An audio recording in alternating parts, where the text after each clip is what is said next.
There's a key strategy that everyone who's running webinars should definitely be using. But unfortunately, almost nobody is, and I can't quite figure out why. Well, actually, I can tell you why I think it is. So the strategy is retargeting ads. And the reason why I think people aren't using it is because they're scared. They're scared of what ads cost. But I will tell you, retargeting ads are a different animal than most advertising. You literally cannot spend a lot of money on retargeting if you're running a normal sized webinar. If you got 100,000 people showing up to your webinar, yeah, you could spend a lot of money on retargeting ads. But if you're dealing with a webinar where you're going to get 300 people on your webinar, 1,000 people on your webinar, you literally probably could not spend $1,000 on retargeting ads if you wanted to. Let's say you're selling a $2,000 product, you spend $1,000 on ads and you maybe get 50 more people to attend because you do that. Do you think you could get one of those maybe to buy, paying off that entire $1,000 you might have spent? And very frankly, it's probably not going to be 1,000. It's probably going to be more like 500. So this is an incredibly, logically, a huge opportunity that you definitely should do. Now, emotionally, I know I don't like advertising. I don't want to run it because I'm afraid I'm going to lose money. I realize this is an emotional issue. And I didn't mean to make fun of you when I said that, but so often that's almost exactly what I hear when I talk to people, and I just don't get it. Clearly, the people who feel that way have never played in the world of retargeting advertising. So that you know, I've never yet run a retargeting ad that lost money. It's just too easy. It's shooting fish in a barrel, which I've never figured out, because shooting fish in a barrel is awfully hard to do if there's water in that barrel. But okay. All right, here we go. Let's talk about the different stages in your webinar funnel where you can use retargeting. And I'm going to start with the one where the people who do use retargeting in their ads, who do use retargeting ads in their marketing funnel, it's the place where everyone focuses. And it's probably the worst place in the entire scheme of things to spend that money. It's still a good idea, but it's not where I put most of my effort. And that is registration. So think about it this way. Someone comes so you're running an ad or just running email. So it is possible to use retargeting ads if you don't run any other ads for your webinar. So let's say you've got a list and you email out an offer to your list to get people to come to your webinar. You should still be using retargeting ads to promote those people to take each of the next steps in your webinar funnel. And so let's say you send a bunch of people an email saying, come sign up for my webinar. They come to your page, they click on it, they leave without joining your webinar. So that's where retargeting to the registration page would apply. Here's the problem with this, and this is the reason why this is probably the least effective spend of the entire equation, which is if someone didn't sign up for your webinar the first time, why do you think that sending them back to the exact same page over and over again is going to cause them to sign up again? There is an easy solution to this, which is create another version, copy and paste your registration page, change the headline, change the key points that you're making about your webinar, and then retarget to the people that went to your registration page and didn't sign up to now go to your new registration page, because now you're giving them a new, different message. And excuse me. And so you've got another chance to get them to register for your webinar. So I hope that makes sense. So yes, I do believe that retargeting to a registration page is key. I don't believe that retargeting back to the same registration page that they did not sign up for last time is a good idea. I think you need to change that page. All right. You can see on this one that I ran out of room, but I still forced it into the page. And that's post-registration. See how that N way over there on the other end? It's on the page, post-registration. So this is the people who registered between the time that they register and the time of the webinar. This is probably the most effective time that you'll use your retargeting ads. So this is somebody who signed up, but it's before the webinar. And so what you're doing is you're sending out different messages to them. So you can take your entire pre-webinar, so post-registration, pre-webinar, so we call that the attendance sequence. You can take that entire attendance sequence and deliver it through retargeting ads. That way, you don't care whether people aren't opening your emails because they're still getting this communication. So you can send out this report. You can send out that report. You can send out a survey. You can send out video. You can start to deliver the content that you're going to deliver on the webinar using these retargeting ads. And the beautiful thing is, since there's a couple of hundred people who are getting it, you literally cannot spend much money on this. And it's an incredibly effective ad because it tends to drive people to actually attend your webinar. So this is the lowest, the spend that has the opportunity to get the lowest set of results, unless you're sending them to a different one. This is the spend that has the opportunity to give you the highest result on your spending. Still do this one. Just send them to a different page, but don't neglect this one. If you don't do anything else in retargeting, do this one. All right. Okay. Next, those who attend your webinar, that's when you send them the replay link. So the replay becomes an incredibly powerful for those who attend, or for those who attend part of it and didn't see your offer, or even those who registered but did not attend. This is also a powerful set of ads to run, and I strongly suggest you do it. What I would do with this is that I would actually do like 3 different versions of that ad, all leading to the same replay, but it's 3 different versions, 3 different communications around that to get them to watch the replay. All right. The next group, and this is by far going to be your biggest group, and that is those who saw your registration page but did not register. So now this is different than this one. So registration this is all happening before the webinar. Once your webinar is over, so they can't register, now you turn on this one, which is the people who came to your registration page, but they did not register for your webinar. That group is an incredibly golden group. By the way, there's another subsegment of this that I didn't actually have a card, so I'm going to hold up this. So here's our other version of that card, which is the people on your list who didn't click on the ad in the first place. They should be getting this same set of ads. So these ads are driving them through. I've talked to you about the funnel, the mini funnel that you run, the mini launch that you run to those who did not register, did not attend your webinar. So they don't know anything about your product. They don't know anything about your offer. And so you're sending them out different communications to teach them about what it is that you would have taught them in the webinar, and then you give them the sales message.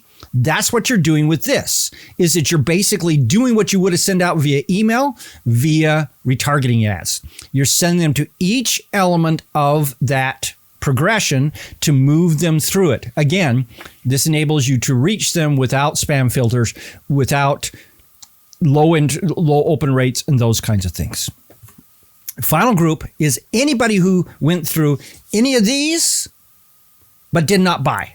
Okay, so this group, you're sending them to your sales offer, to everything that happens after that. Now, I'm going to step back and give you another version of this ad, which is anybody who didn't buy, your cart is now closed. All right, what's your next offer? They were interested enough to do something on your first offer. What's your next related offer? It might be a downsell. It might be an upsell. It might be a slightly different version of what it was before. You were selling a course before, now you're selling a membership site. It might be that before you sold them a course on how to do something, now you've got a done for you offer. Whatever that is, the group that did not buy, is still incredibly powerful opportunity for you to be able to reach them, again, using inexpensive retargeting ads, because you simply can't spend a lot. Yes, it may cost you a few cents more per click or a few cents more per view, but it's incredibly valuable because they've already expressed some interest. They've moved partially the way down your funnel. Now you're using retargeting ads to drive them the rest of the way through your funnel. So that's how you use retargeting ads. Strongly suggest you use these. Now, one of the things that's happening with cookies going away at some time in the future, we don't know exactly how retargeting ads are going to be working. I anticipate we'll still be able to run retargeting ads on Facebook if the original ad was run on Facebook. We're still going to be able to run retargeting ads on Google if the original ad was run on Google. I'm just estimating. Don't know that for a fact. We will see what will happen over the next several months. But if you're running webinars between now and the time that they actually turn off what are called third-party cookies, this is a golden period of time where you can still use this strategy. So in other words, don't sit around and wait. Don't sit around and say, I'll figure it out at some point in the future, because we've got a very relatively several months window here that we can take advantage and actually use this strategy. I suggest you do it. And now is the time to learn it. As I said before, I've never yet run a retargeting campaign where I've lost money. In other words, every retargeting campaign I've ever run, I made money on. I remember the first time I used retargeting in a campaign. I was running a launch and I ran a retargeting campaign, and I got dozens, probably 100 or more emails from people saying, how much are you spending on your ad strategy on this launch? I'm seeing your ads everywhere. At the time, they were saying, I see it on CNN. I see it on ESPN. I see it on New York Times. I see it on all these different places. And it's like, how much in the world are you spending on this thing? And the key thing was, I literally spent $2,500 on a $1.5 million launch just on retargeting. And that $2,500 brought in $26,000 in orders. Not bad. I'll spend $2,500 to get $26,000 in orders every single day of the week. That was what sold me on retargeting ads. And by the way, I didn't have an ad manager. I didn't have an ad agency. I just went and literally spent about 3 hours watching YouTube videos about how to do it. Figured out how to do it myself. I literally didn't have multiple different versions of those ads. I just took a shot, put up an ad, and ran it to retarget against that launch. $2,500 spend, $26,000 in sales. Okay. All right. Let's look at questions here. Anna says, well, what a great reminder, but how can you retarget only 100 people or so? When I try, Facebook tells me it's too small.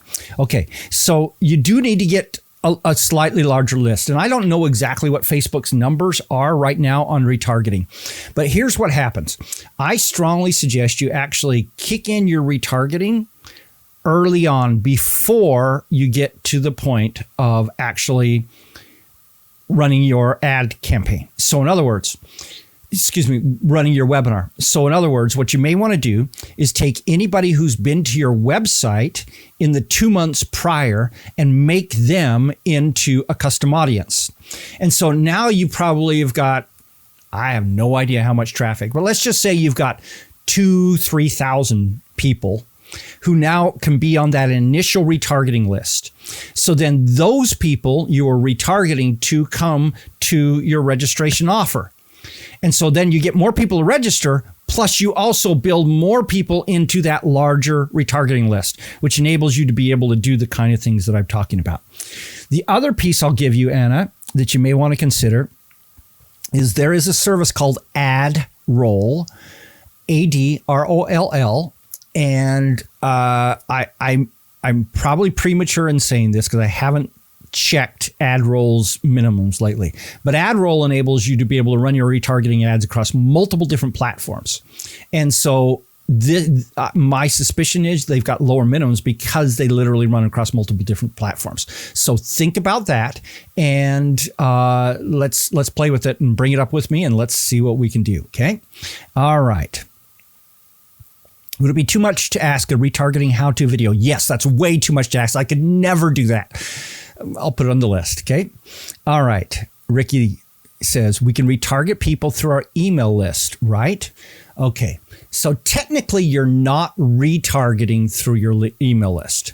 What you're doing with your email list is you're creating a custom audience and out. So basically you're uploading you download your email list as what is called a CSV file, which I'm pretty sure you understand what that is. In other words, it's a file that allows you to be able to open something in Excel or something like that.